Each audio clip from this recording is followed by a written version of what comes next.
Good morning to everyone. In this video, we will study about the further skin disorder of pediatrics. So, in previous video, we had studied about the bacterial infection, viral infection, and fungal infection, and other types of infection that is present in pediatrics.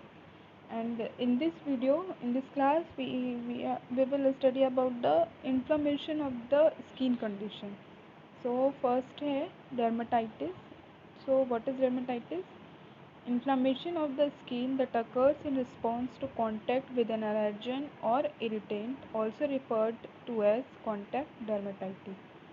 So what do you mean by dermatitis? Dermatitis क्या होता है? इसमें क्या होता है? Inflammation of the skin. क्या होगा? जो स्किन के लेयर्स होते हैं, there are many layers in skin, epidermis, dermis layer, subcutaneous layer.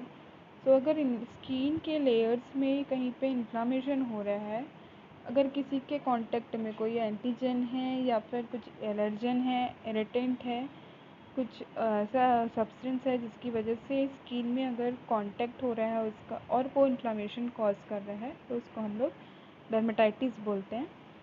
Next जो डेफिनेशन है, dermatitis also known as eczema is inflammation of the skin. It is characterised by itchy, erythematous, vesicular, weeping and crusting patches. The term eczema is also commonly used to describe atopic dermatitis, also known as atopic eczema. So dermatitis क्या होता है? एक also known as eczema भी बोलते हैं इसको. और इसमें क्या होता है, जो स्किन के लेयर होते हैं उनमें इन्फ्लामेशन हो जाता है. जब इन्फ्लामेशन होगा, डर्मेटाइटिस कॉज होगा, तो इसके कैरेक्टरिस्टिक्स क्या क्या होते हैं? ईचिंग होगा, देन इरेथेमेटस होते हैं, रेडनेस ऑफ द स्किन हो जाता है, वेसिकुलर होते हैं, उसमें मैक्यूल्स, पेप्यूल्स जो होते हैं, वेसाइकल्स होते हैं, वो फॉर्म होते हैं. देन वो जो वेसाइकल्स होते हैं क्रस्ट आउट हो जाते हैं. जब वो ब्रस्ट होते हैं तो उनमें से क्या होता है? क्रस्टी पैचेस फॉर्म हो जाता है. तो जो डर्मेटाइटिस क्या है? इन्फ्लेमेशन ऑफ द स्किन है एंड ये कैरेक्टराइज्ड है, ईचिंग होता है, इरेथेमेटस होता है, वेसिकुलर होता है, weeping and crusting patches present रहता है डर्मेटाइटिस में. और हम लोग इसको कॉन्टैक्ट एक्जिमा भी बोलते हैं, एटोपिक एक्जिमा भी बोलते हैं. The cause of dermatitis is unclear. One possibility is a dysfunctional interplay between the immune system and skin. So जो कॉज ऑफ डर्मेटाइटिस है, इटियोलॉजी जो है वो इसका अनक्लियर है, अननोन है. बट पॉसिबिलिटी इसकी क्या होती है? इसमें क्या होता है? Dysfunction between skin and immune system. ठीक है, जो बॉडी का इम्यून सिस्टम है, इम्यूनिटी पावर जो है, उनके बीच में और स्किन के बीच में अगर कुछ डिसफंक्शन हो रहा है, बैलेंस नहीं हो रहा है, तो वो डर्मेटाइटिस कॉज करेगा.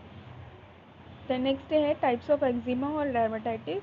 तो फर्स्ट है कॉन्टैक्ट डर्मेटाइटिस. कॉन्टैक्ट डर्मेटाइटिस क्या होता है? अगर किसी चीज़ से एलर्जी है, कि कुछ इरिटेंट है, कुछ सब्सटेंस हो रहा है जो स्किन के कांटेक्ट में आने से अगर स्किन में इन्फ्लेमेशन कर दे रहे हैं, तो उसको हम लोग कॉन्टैक्ट डर्मेटाइटिस बोलते हैं. सच एज कुछ फूड है, कुछ जो बर्ड्स होते हैं या एनिमल्स हैं, या इरिटेंट है, फोम है, फ्रेगरेंस है, अगर उसके कांटेक्ट में आने से अगर स्किन में इन्फ्लेमेशन हो रहा है, तो उसको हम लोग कॉन्टैक्ट डर्मेटाइटिस बोलेंगे. एंड एटोपिक डर्मेटाइटिस क्या होता है? इसमें क्या होता है, जो एंटीजन एंटीबॉडी रिएक्शन होता है और ये एलर्जिक अगर है किसी चीज़ से, तो उससे अगर स्किन में इन्फ्लेमेशन होता है, एटोपिक डर्मेटाइटिस होगा वो. नेक्स्ट जो है वो है सीबोरिक डर्मेटाइटिस. सीबोरिक डर्मेटाइटिस क्या होता है? Mainly present in head, scalp and face. जहाँ पे अगर ऑयली स्किन है, सीबेशियस ग्लैंड है, वहाँ पे ये जो होता है सीबोरिक डर्मेटाइटिस प्रेजेंट होता है. देन नेक्स्ट है नैपकिन डर्मेटाइटिस. नैपकिन डर्मेटाइटिस क्या होता है? अगर बच्चों में जो हम लोग नैपकिन यूज़ करते हैं, डाइपर वगैरह यूज़ करते हैं, तो वो कंटिन्यू अगर स्किन को इरिटेट कर रहा है या फिर वेट है डाइपर, तो वो जो अगर उससे स्किन में इन्फ्लेमेशन, रेडनेस, एरिथमा अगर प्रेजेंट है, तो उसको हम लोग नैपकिन डर्मेटाइटिस बोलते हैं. नेक्स्ट है डर्मेटाइटिस की कॉमन इरिटेंट क्या क्या हैं?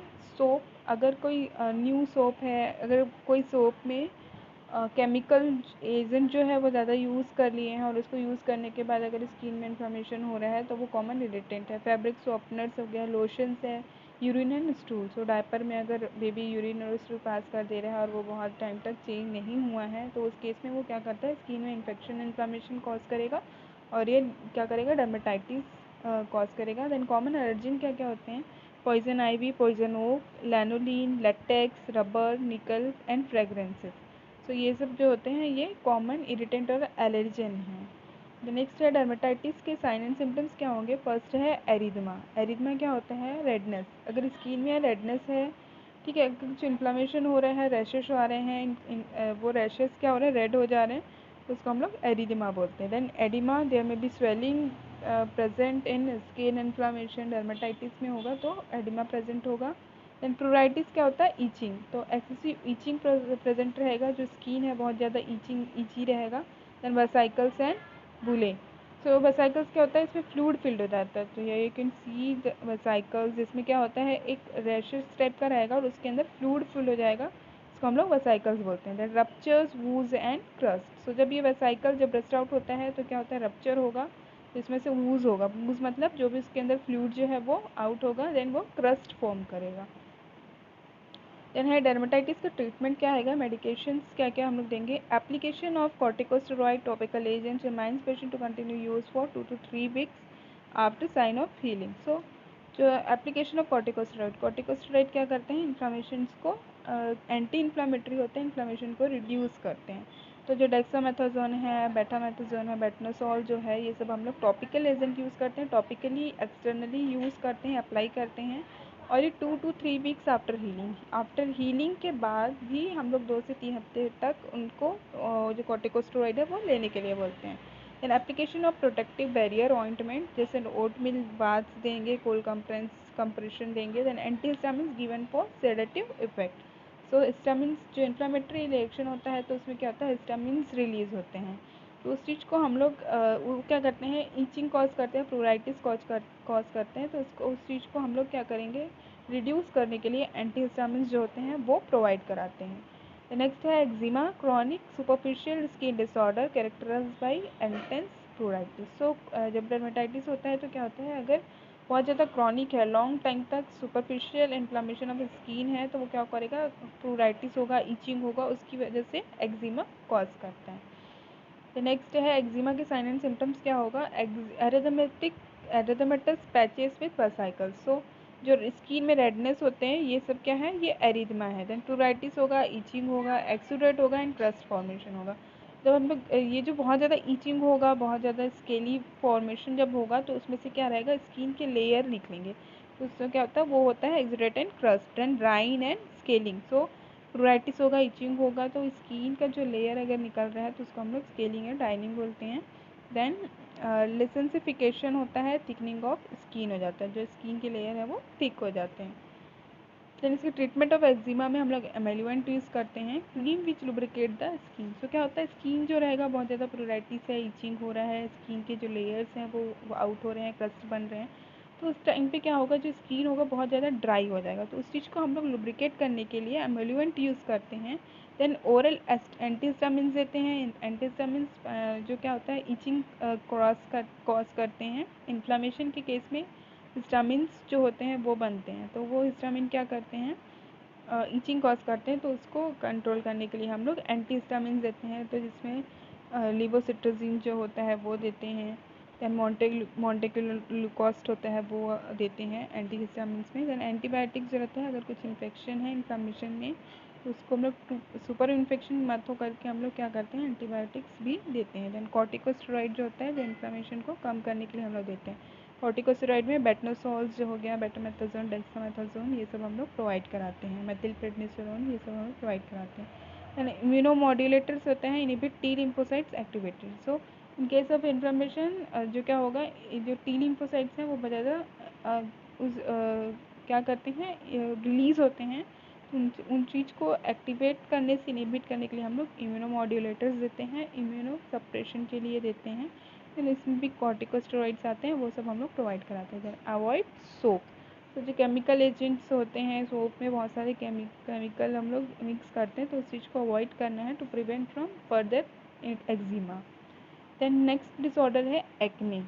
तो एक्ने मेनली जो टीनेजर्स होते हैं उनमें एक्ने होता है। तो एक्ने क्या है, inflammatory disease of skin involving the sebaceous gland and hair follicles. तो क्या होता है, सीबीएसएस ग्लैंड से क्या होता है, सीबम सिक्रेट होता है, जो हमारे स्किन के लेयर होते हैं उसमें जो डर्मिस लेयर होता है वहाँ पे सीबेशियस ग्लैंड होता है। सीबेशियस ग्लैंड से क्या होता है, सीबम सिक्रेट होता है, और वो फॉलिकल्स, हेयर फॉलिकल्स के थ्रू या फिर जो स्किन में पोर्स होते हैं उसके थ्रू बाहर आ जाते हैं स्किन से। बट एक्ने में क्या होता है, वही जो सीबेसियस ग्लैंड है वहाँ से क्या होगा, सीबम एक्सक्रीट आउट नहीं होगा और वो क्लॉक फॉर्मेशन हो जाएगा, जो पोर्स हैं उनमें क्लॉक फॉर्मेशन हो जाएगा, इसकी वजह से सीबम जो है स्किन से बाहर नहीं निकल पाएंगे और वो कॉज करेंगे acne. Contributing factors include heredity, hormonal influence and emotional stress. So heredities का जो कंट्रीब्यूटिंग फैक्टर्स है, इट मीन्स अगर जीन्स में अगर किसी के हैं एक्ने प्रोन स्किन है किन्हीं के पेरेंट्स में, तो वो क्या होगा, जो टीनेजर्स हैं उनको भी एक्ने होने का चांसेस रहता है। हार्मोनल इन्फ्लुएंस रहता है, हार्मोनल इम्बैलेंस हो जाता है ड्यूरिंग प्यूबर्टी। बहुत सारे जो एस्ट्रोजन प्रोजेस्टेरॉन है या सेक्स हार्मोन है वो सब में क्या होता है, इम्बैलेंस होता है, तो उसकी वजह से भी एक्ने प्रोड्यूस होता है। दैन इमोशनल स्ट्रेस अगर प्रेजेंट है तो वो जो स्किन है प्रॉपर फंक्शन नहीं कर पाएगा और जो सीबम है वो प्रॉपरली एक्सक्रीट आउट नहीं हो पाएंगे, क्लॉक का फॉर्मेशन हो जाएगा जो लीड करेगा एक्ने को। देन पेशेंट टीचिंग हम लोग एक्ने में क्या देते हैं, डू नॉट पिक। सो क्या होता है, जब एक्ने जब होता है तो बहुत सारे लोग उसमें नेल्स पिक करते हैं, नेल्स से फिंगर से उस चीज़ को बार बार टच करते हैं, तो उस चीज़ को हम लोग को अवॉइड करना है। That increase the bacterial count on the surface of the skin and open region to infection which worsen scarring. So क्या होता है, जब हम लोग बार बार उस चीज़ को नेल से या फिंगर से टच करते हैं तो उनमें बैक्टीरियल्स जो होता है, बैक्टीरियल काउंट जो होता है सर्फेस ऑफ स्किन में बहुत ज़्यादा इंक्रीज़ होता है एंड वो क्या करता है, लीजन को ओपन करेगा, इन्फेक्शन फर्दर इंक्रीज होगा और उसमें स्कार फॉर्मेशन हो जाएगा, तो ब्लैक स्कार जो होता है वो फॉर्म हो जाता है। Then remind patient that the treatment will not show improvement until about 4 to 6 weeks, but they must consistently follow the regimen set up by the physician. So क्या होता है, जो एक्ने होता है इस चीज़ को हम लोग ट्रीटमेंट यूज़ जब करते हैं तो इसके लिए बहुत लॉन्ग टर्म ट्रीटमेंट यूज़ होता है, इसमें हम लोग 4 to 6 वीक्स का टाइम लेते हैं। बट कुछ कुछ पेशेंट ऐसे होते हैं जो ठीक नहीं हो रहा है करके उस चीज़ को रेजिमेंट को छोड़ देते हैं या ट्रीटमेंट को छोड़ देते हैं। बट ये जो लॉन्ग टर्म ट्रीटमेंट है इसको हम लोग को पेशेंट को पहले से ही टीचिंग देना है कि 4 to 6 वीक से भी ज़्यादा इसका ट्रीटमेंट चलेगा, तो इसको कंटिन्यू इनका जो ट्रीटमेंट जो बनाए हैं फिजिशियन जो रेजिमेंट प्रोवाइड कराते हैं वो कंटिन्यूसली लेना है। तो नेक्स्ट है मेडिकल ट्रीटमेंट फॉर एक्ने। तो मेडिकल ट्रीटमेंट फॉर एक्ने क्या करते हैं, अपन टॉपिकल यूज़ करते हैं, बेंजोइल पेरोक्साइड हो गया, ट्रिटिनोइन हो गया, topical prefer to systematic aware both में बी नीडेड। सो हम लोग क्या करते हैं, इसमें लोकल हम लोग भी देते हैं, लोकल अप्लाई करने के लिए देते हैं, प्लस जो मेडिसिन जो होते हैं बेंजोइल पेरोक्साइड हो गया, टेरेटिनोइन हो गया, ये सब हम लोग सिस्टमिक यूज़ के लिए भी देते हैं। देन ओरल हम लोग क्या क्या देंगे, टेट्रासाइक्लिन देते हैं, मिनोसाइक्लिन देते हैं, एरिथ्रोमाइसिन देते हैं, एस्ट्रोजन फॉर फीमेल पेशेंट एक्यूटेंट। सो तो टेट्रासाइक्लिन, मिनोसाइक्लिन, एरिथ्रोमाइसिन जो होता है ये सब इन्फेक्शन अगर कॉज कर रहा है, bacterial infection, viral infection, fungal infection की वजह से अगर एक्ने प्रोड्यूस हो रहा है तो इस को हम लोग ट्रीट करने के लिए एंटीबायोटिक देते हैं, ओरल एंटीबायोटिक देते हैं। देन कुछ फीमेल्स में हम लोग जो फीमेल हॉर्मोन्स है, एस्ट्रोजन हो गया, वो सब भी प्रोवाइड कराते हैं to prevent from acne. Then acne में नर्सिंग केयर क्या है, avoid picking and squeezing. So हम लोग को पेशेंट टीचिंग देना है कि उनको पीकिंग नहीं करना है, स्क्वीजिंग नहीं करना है, बिल्कुल भी नेल्स में नहीं लगाना है। Then use gentle skin cleanser. So skin cleanser अगर यूज़ कर रहे हैं, फेस वॉश हो गया, सोप अगर यूज़ कर रहे हैं तो इनमें केमिकल जो रहता है वो नहीं रहना चाहिए, तो जो सॉफ्ट या जेंटल स्किन क्लेंजर है वही हम लोग को यूज़ करना है। Then avoid use of astringent containing E2H। तो इथेनॉल, अल्कोहल जो है, इथेनॉल है, मेथनॉल है, ये सब अगर है जो कंटेनिंग प्रोडक्ट्स है वो सबको अवॉइड करना है।